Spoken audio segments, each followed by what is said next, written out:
As I was reading your biography, your life story, it was said that your parents were really busy scientists, and sometimes you were on your own and you could get deep into science. Is it right, or what? Yes, what's the that's truth? true. I didn't get into science because of them. I think what they created was an environment in which we were encouraged to read and, learn about things. But neither of them knew anything about what I was actually doing in school or anything like that. Were they just simply busy, or They were very busy, yeah. Yeah, but they they did were- care. They just could not.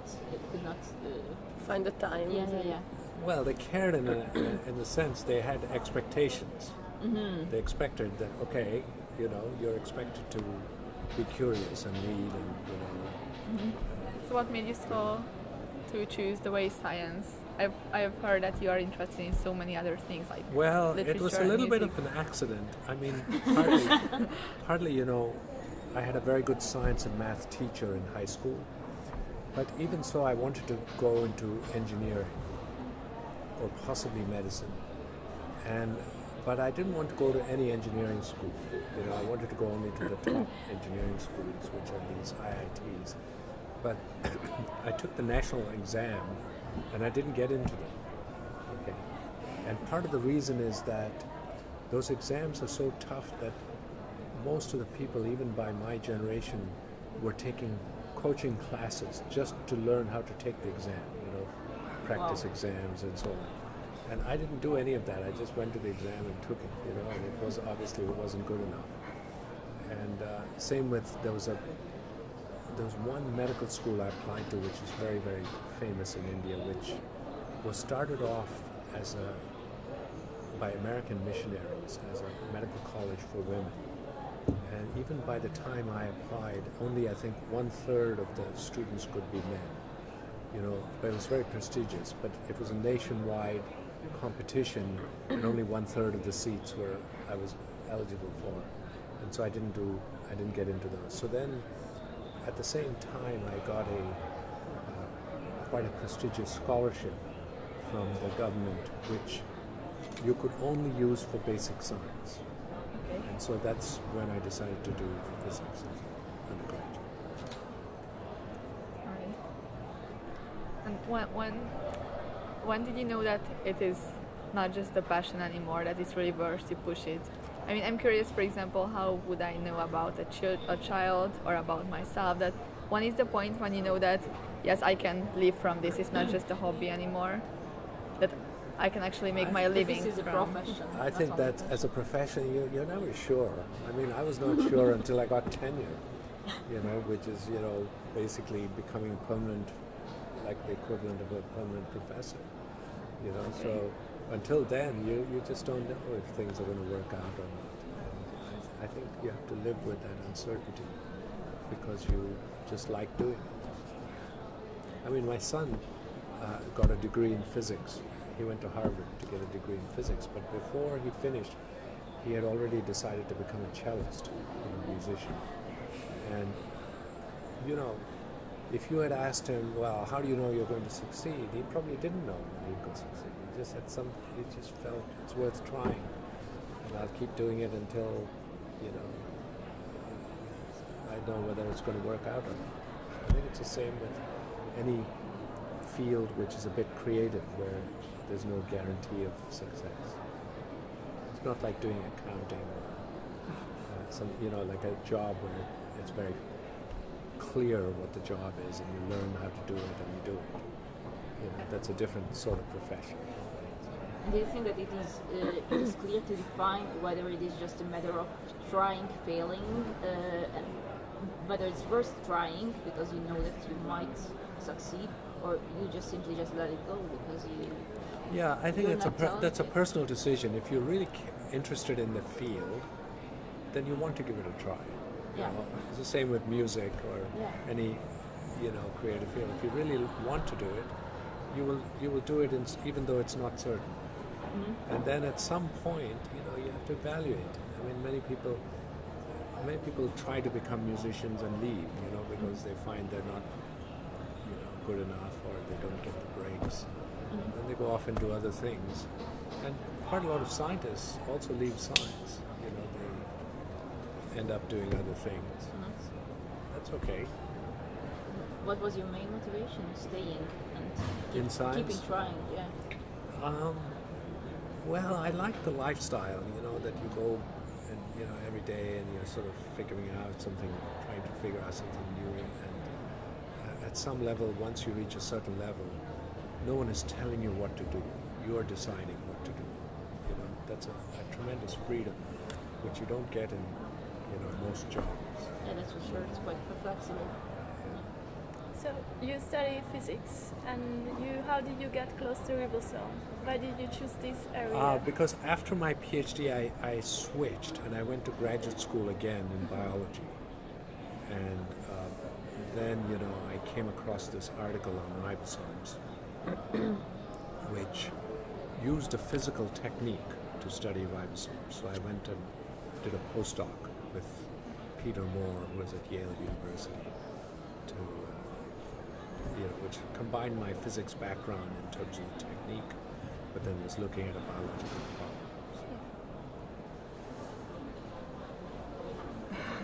problem. Another question: that when is the point when you said you have to value there is a point at your career where you have to value, and how can you value what you're doing realistically? How can you evaluate? Yes, I mean, when is the point when you're doing, for example, a research at a company, and when is the point when you can tell that no, that is not going to be beneficial for me or for my career? That's very, very hard, you know, because it's a question of how long do I keep doing this, and you know, and if it doesn't work, I have to quit, and I have to either choose a new problem or a new approach, or something. Okay.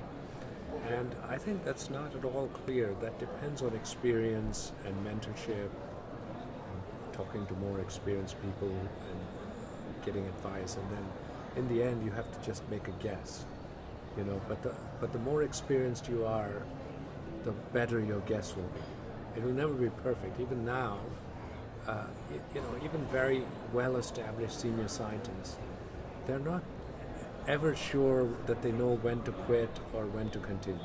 Okay, it's always done by a mixture of instinct and experience. All right, thank you.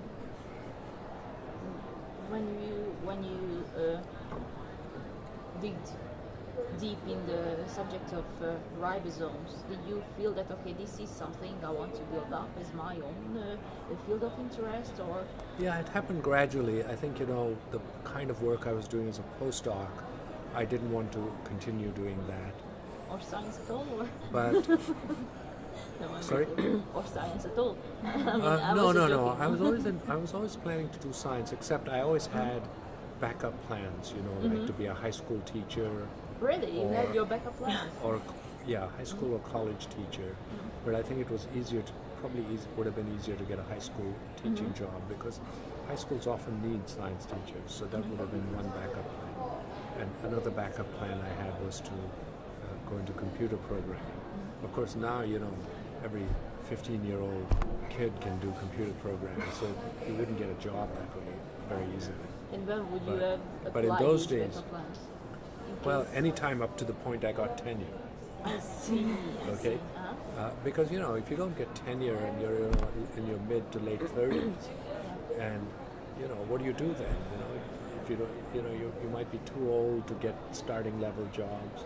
But actually, this is sort of a tendency recently with many postdocs, many scientists, that they need to start alternative career paths even during their science. So you think it's just a changing world, or they are just following that strategy? Yeah, no, oh, you mean they're already going into alternative? Yeah, because I know a massive. So I'm also a biologist. I just graduated recently, and I see that there are many of us who are considering also developing other career fields, other skills. Because but that's always been the case. Yeah, it's always been the case, but it's probably even more important now. And there are lots of, you know, many jobs in the future have not even been invented yet. Yeah. You know, so you cannot go into science thinking you're going to become a professor. You know, only a small fraction of scientists will end up being professors, Yeah, that's right. and you have to be both exceptionally good and exceptionally lucky, some combination. Okay, and so I think you have to ask, what do you want out of science? Well, one thing is that you go into science, partly to, a lot of it is to sort of make discoveries, learn about the world and so on. But you also learn how to think critically, how to analyze, etc. And those sorts of skills can be very useful in lots of areas. So I think it's okay. I have to say, if I had been a high school teacher of science or You would have been mathematics, happy as well. I would have been fine. You would be, teaching a lot of young people about science and mathematics. I don't see anything wrong with that. Actually, it's probably more important than what many scientists are doing. If you're a mediocre scientist and you're just publishing some results that nobody cares about, nobody even reads about, why is that any better than teaching science in high school? Yeah, that's for sure. I agree. Is there such a thing as being talented as a researcher, or you just do hard work and you're really interested in a subject? I think people like to say that it's all hard work, etc. But I think there is talent. You how can can tell. you decide if you're talented, or how can you feel that you should do this? Or is there something? No. I think if you're reasonably bright and you work hard, you can be a very good scientist. So, it's not necessarily the case that the best scientists are the smartest people, and contrarily, it's not also the case that the smartest people become very good scientists. Many of them turn out not to be so great because they either get bored too easily and give up, or they, are trying too many different things. So I think that to be a good scientist takes a combination of skills and attitudes. And one of them is a real burning interest in a problem, and some persistence, willingness to try new approaches, willingness to face failure. So there are lots of attitudes and attributes that you need to be a good scientist. And you don't have to be the smartest person in the world necessarily. What was your burning interest about ribosomes? Well, because ribosomes were so large and complicated, and yet they're involved in this very, very fundamental biology of translating genes, genetic information into protein. The question always was to understand how it all worked, and no one even knew what it looked like, in atomic detail. And so I think that was, probably, just being able to see it that would give you an idea of how it might actually work. I think that was quite, and then the other thing was the challenge, could it be done? Because there's some question, the first crystals were obtained by Ada Jonat in Germany, but her group had been working, by the time we started giving it a serious try, the group had been working for 20 years, and there was no real progress in terms of getting a structure that you could actually recognize. So I think, so the question was, could it be done at all? That was another challenge. So I think those two were. So you like challenges, you like pushing the limits? Well, I think, challenge is always interesting because, that's what keeps you motivated. You're asking a question. Otherwise, you're doing something that will happen. So why bother? Somebody else will do it, or, you know what I mean? It's not as interesting. Do you have any further questions in ribosomes? What are your interests nowadays in this theme of biology? Well, the trouble is I'm not that young anymore, and no, I'm serious. If you want to go to a new field, it takes about 5 years even from one area of biology to another. It takes 5 years to really acquire enough knowledge in the new field to start doing good work. And it probably takes another 5 years to do really first-rate work, And so typically I would say it takes 5 to 10 years. 5 if you're very lucky, 10 probably, And so I have to ask, if I spent 10 years working on the ribosome, where my lab has a lot of expertise, we could be making important contributions to many of the remaining questions, okay? Or we could go into a completely new field, but then I'm not sure I would have quite enough time to actually make a lot of contributions. So if I were, 15 years younger or something, then, it's something I would consider going into some completely different area. Like what? What are your other interests? Well, I think, in the field of biology, neurobiology is in a very interesting phase, So I think that's one area that So neurobiology. I think that would have been that's something I would have been particularly interested in. But a related thing would be how machines can learn. So that would be an area of computer science. So there's a lot of activity in machine learning at the moment, and what are the parallels and differences between these new deep learning methods and how the brain learns. Those are all quite interesting problems. Plus it's interdisciplinary also. Yes, it's to some extent, yeah. So you have said you need a lot of things to be a good scientist. It's not enough if you're smart. So what do you think, what is the key for efficient teamwork? Because you're not always working alone. I think the key is the formation of the team. You can't have people, you have to have people who have either complementary personality or complementary skills, who are able to work together. If you have two people who are very similar and really have essentially the same thing to contribute, then it's not likely to work. One of the most famous examples of collaboration is Watson and Crick. And Watson came with a genetics background, much more biological. Okay, and at that time, Crick didn't know that much biology; he was still learning. But he came with a physics and mathematics background. So he knew about diffraction theory and all of that stuff. So that was a collaboration that worked very well. But they both passionately cared about finding the answer to the structure of DNA. So you have to have a common goal, but some sort of complementarity would be useful. So different, it doesn't have to be just two. It can be multiple people, and they have to be willing to share responsibilities, maybe share the workload. Are you actually engaged in talent management or in your team to help your new researchers or members of your lab to cherish their talent and to cultivate their upcoming career? Because some PI just care mainly about managing the lab. They see the main goal of the lab, and some are trying to just. Well, the LMB is an interesting place. We don't. People are expected to be quite independent right from the day they come. Okay, and so what typically happens is somebody wants to come to my lab, and I say, well, why do you want to come to my lab? And then I also try to discourage them sometimes. Because I tell them, look, it's very risky, it's long, challenging, there's a lot of competition, So etc. testing if they are really motivated. Yeah, to some extent, they have to, really want to do it. And also, then, when they're in the middle of it and things are tough, I can tell them, look, I told you. I told you so, exactly, so they know about it, so before they come. And occasionally, they will then decide to go somewhere else, and that's okay. But the ones who come, I ask them, so what do you want to do?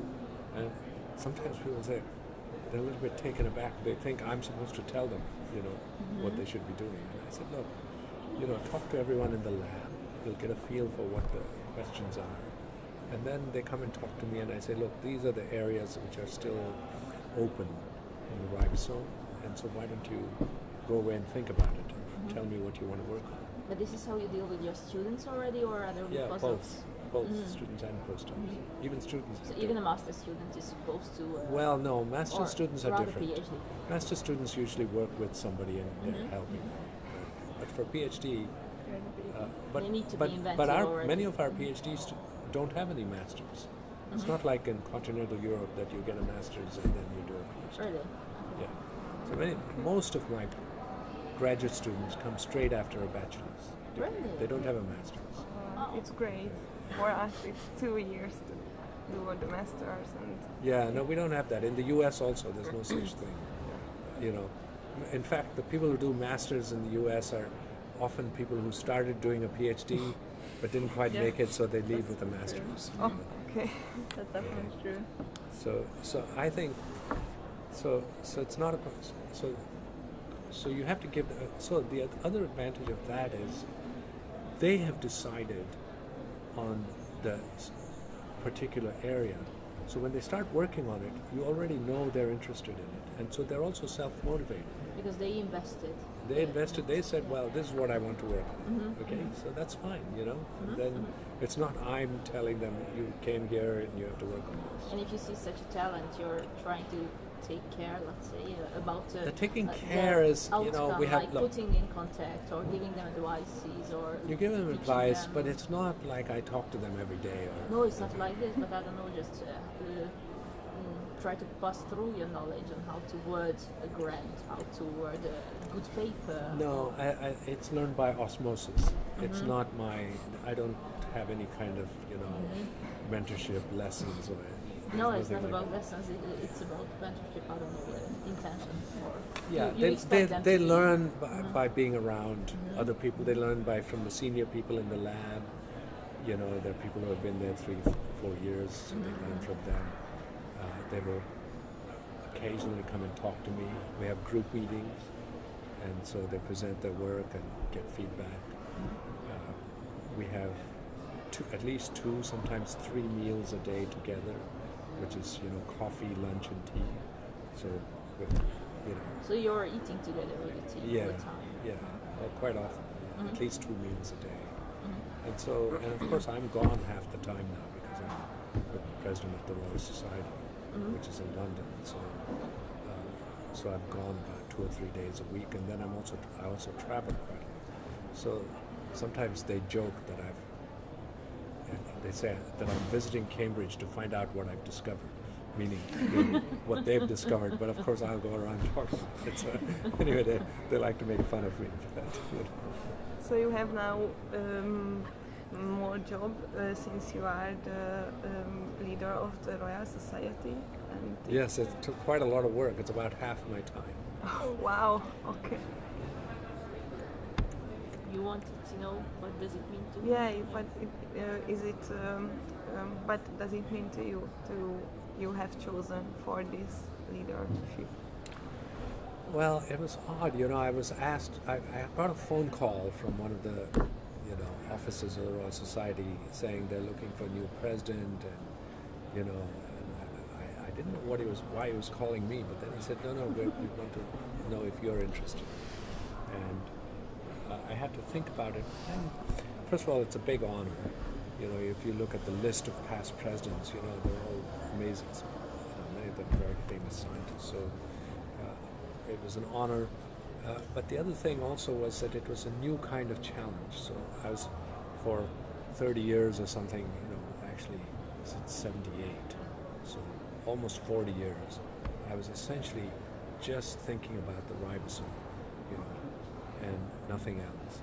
And so this was a chance to think broadly about science education and funding, science as an international activity, and you know, all sorts of things, science policy.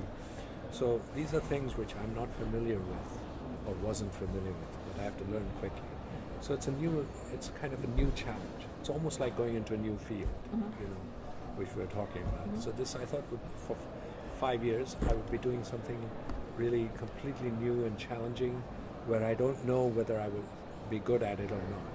So it's, you know, it's that kind of uncertainty which. You know, Was you it have. rather a matter of exploring if you will become able to manage and master these fields, or you wanted to be an active actor of those fields and make a change somewhere? Yeah, no, if you want to be president, the whole goal is, you know, you want to try and improve things or go push policy in the direction that you think is useful, or make decisions that you think are good. Of course, you don't work alone. You have to convince people. So that's another thing. This is a more political role. You know, if you're running a group, and you know, okay, you try. I do my best to convince my students and postdocs, but at some level, my lab is doing things that I'm interested in, And if they're not interested in ribosomes, then they have to leave my lab and go work somewhere else. Okay?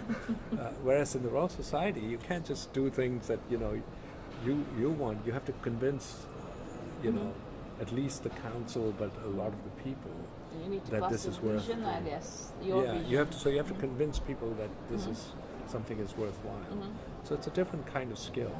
And what is your vision that you wanted to pass through? Well, there are many things, I would like, first of all, I think, the idea that science is an international enterprise and Britain should be more open to scientists from abroad.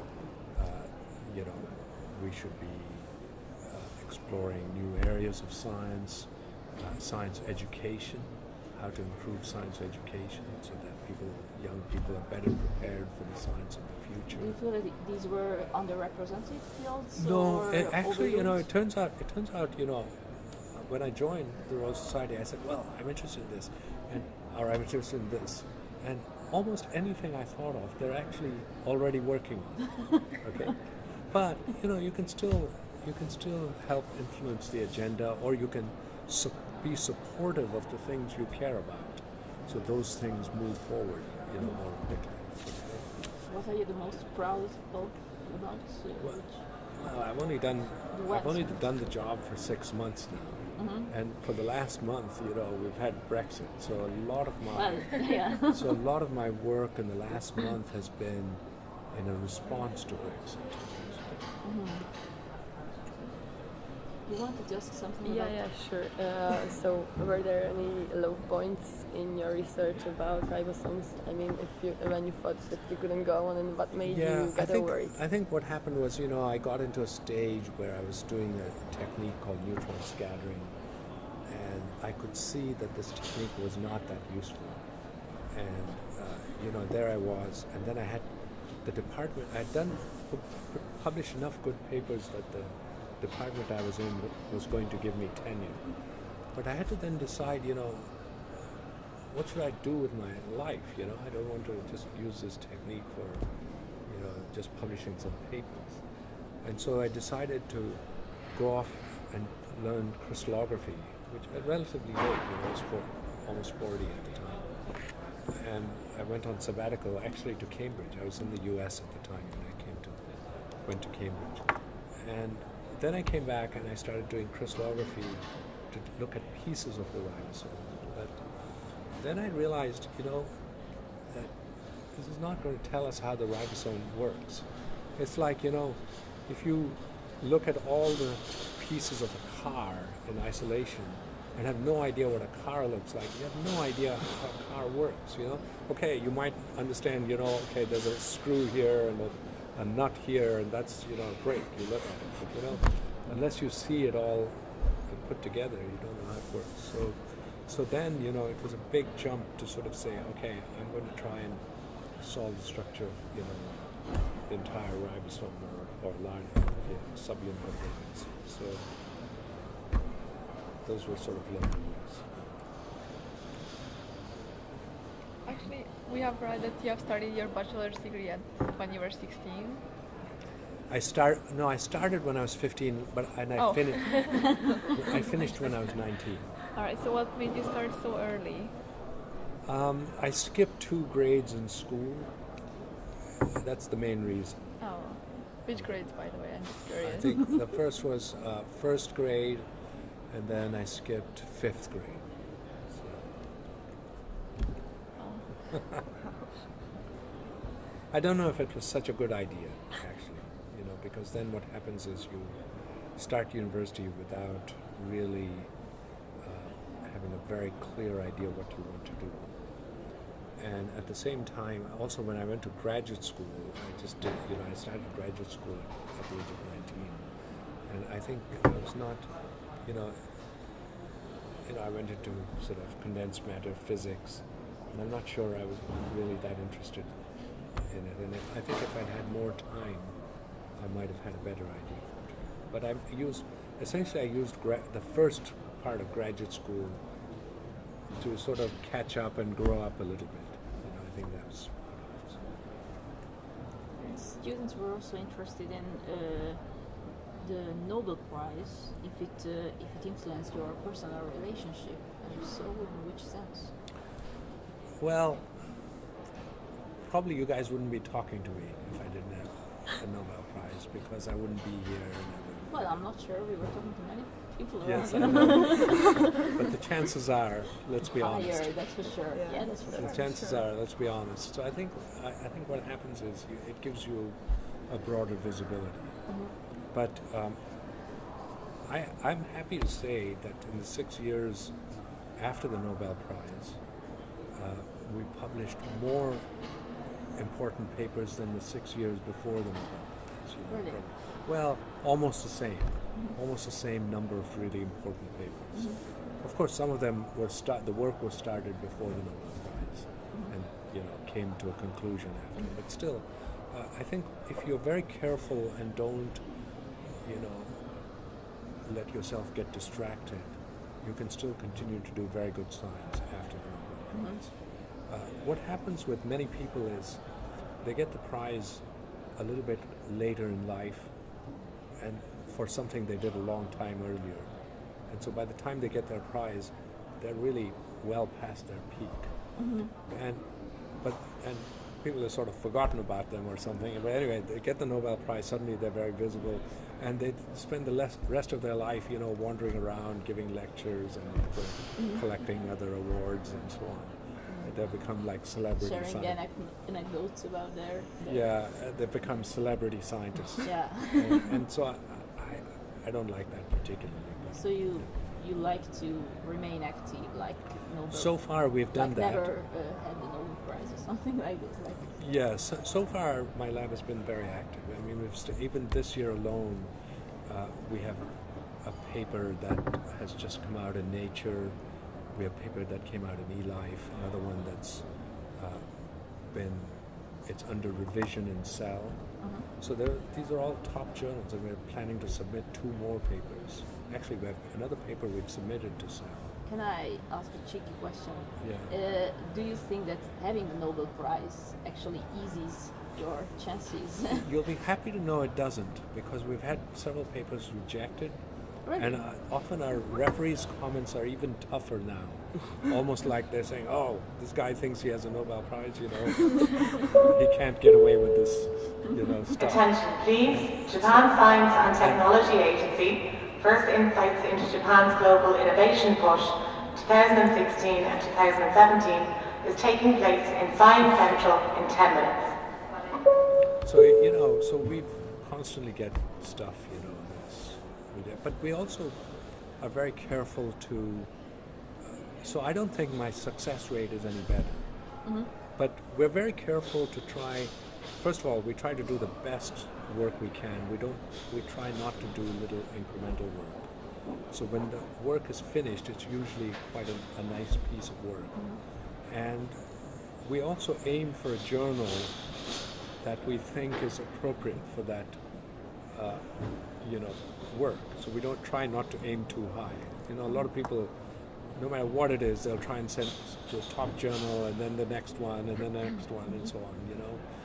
We don't do that. So sometimes you go straight forward in development, let's say, or something like, well, not development, but current biology, let's say. Yeah, something like that. Whatever is the appropriate, or journal of molecular biology, which is a perfectly good journal, and we have had several papers in the last few years where we thought this is a nice solid piece of work, but it's not like this huge major advance, but it's a very good piece of work, and so we send it to an appropriate journal. Actually, I might have some question about the Nobel Prize, science policy and stuff like this. I don't know what is your view on people who are getting the Nobel Prize are obligatory the best scientists, the best experts on this field. Do you think that the Nobel Prize still reflects the evaluation of the best, the highest degree work, or it's also politics influencing it? I don't think there's any politics in the Nobel Prize. I can tell you that because I had a huge disagreement with somebody who, in the end, was part of the Nobel committee, so I thought, I would never get the Nobel Prize, but it shows that they have complete integrity.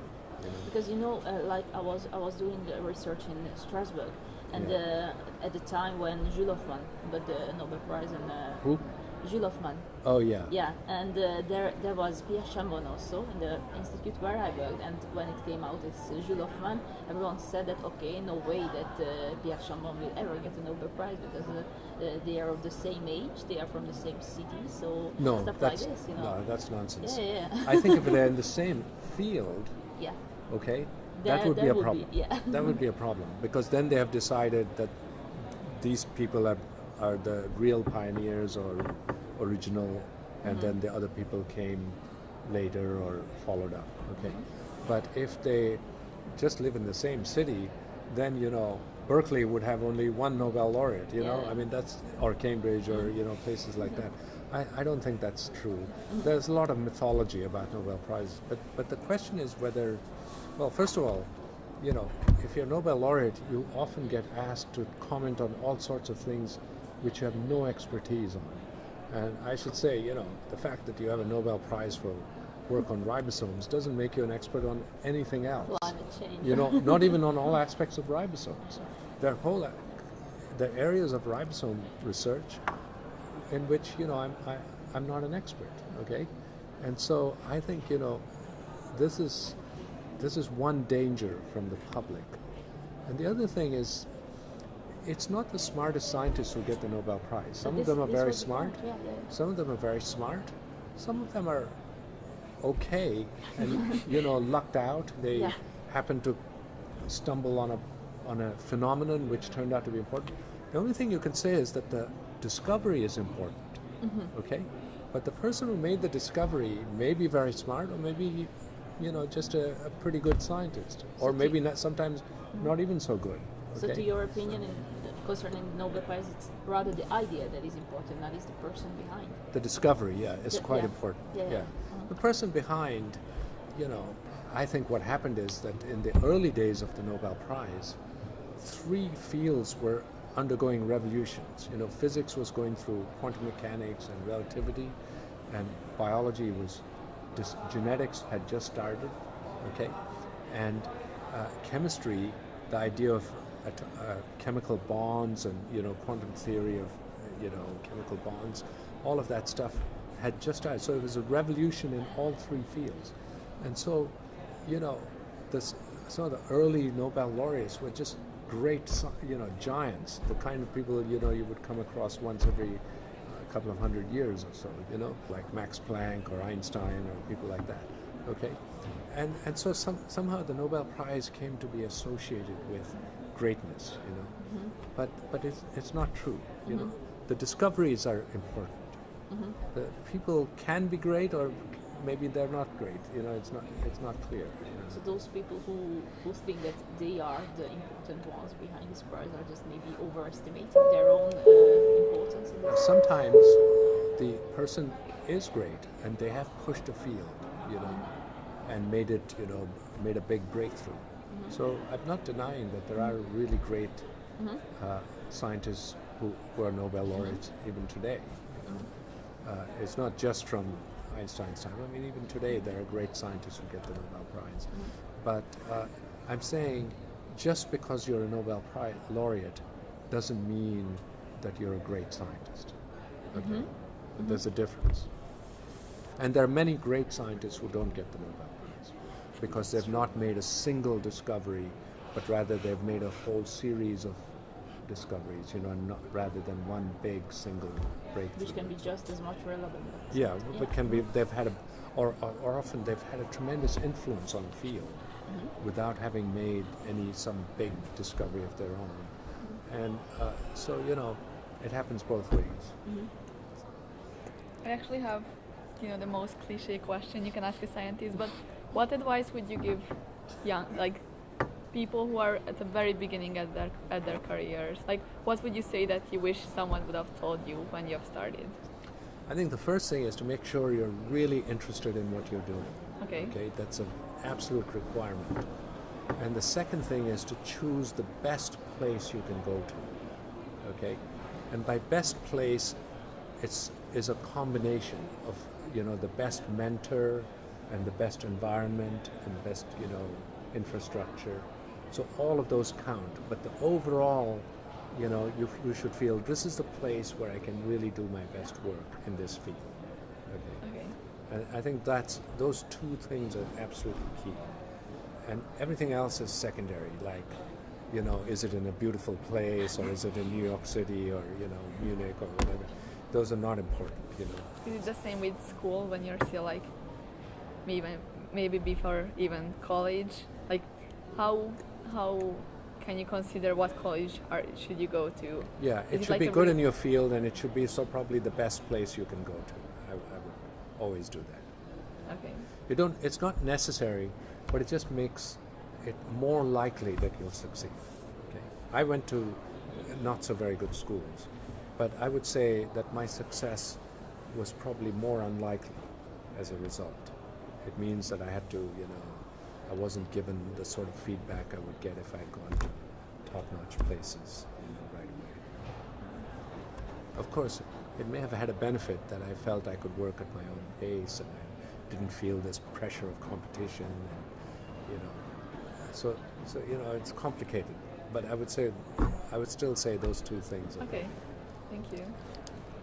This is what I wanted just to ask you. Do you think that the best place is obligatorily the elite colleges, or these No, not highly necessarily. competitive Not places? necessarily. It depends on what your interests are, and sometimes you can have a very good person working in your field who's at a not so great place, but who has a very nice lab and is a great mentor.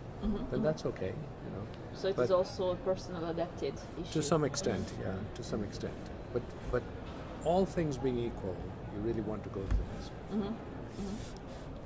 And actually, I would be interested in something in general about scientists. It's our responsibility towards the society, scientists. Do you think that we do have a responsibility in public engagements, how we are, I don't know, just making the point about? I think certain scientists issues? do have a responsibility, and because we're funded by taxpayers, and we're funded by the public, so it's appropriate, to engage with the public, to tell them what are you doing, Yeah, because some scientists are just telling that, okay, I'm just doing my job and I have no responsibility on what result it gives. So whether they use it to build The thing an is atomic bomb or but the thing is, something, not all scientists are good at public engagement. Many of them are, useless at speaking and communicating. not only about communicating, but being responsible about what they are doing. So whether their discoveries can be used for good or bad purposes or something like this, to raise awareness, for instance.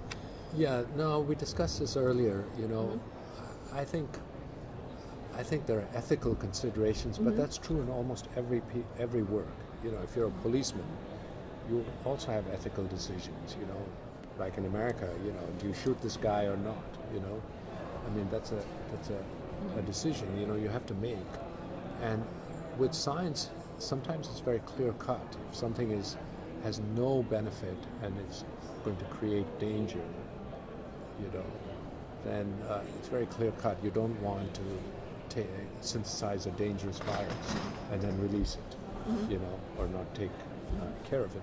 But so that would be a case where you wouldn't allow it, or it's ethically wrong. But let's say there are dangerous viruses around and you want to study it, or you want to create a dangerous virus like that one in order to see how that virus adapts and how to treat it. And you create very carefully controlled environment, to do that. Maybe that sort of work is okay, So that's, another case is that if you discover some knowledge that's particularly dangerous, do you publish or not? I mean, one side would argue that all knowledge should be published, okay, because eventually people will find out anyway.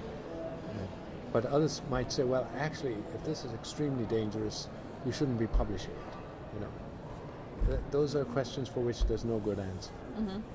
But these are questions worth to discuss. Yes, worth discussing. General Absolutely. public, yeah. Thank you very much. Thank you so much.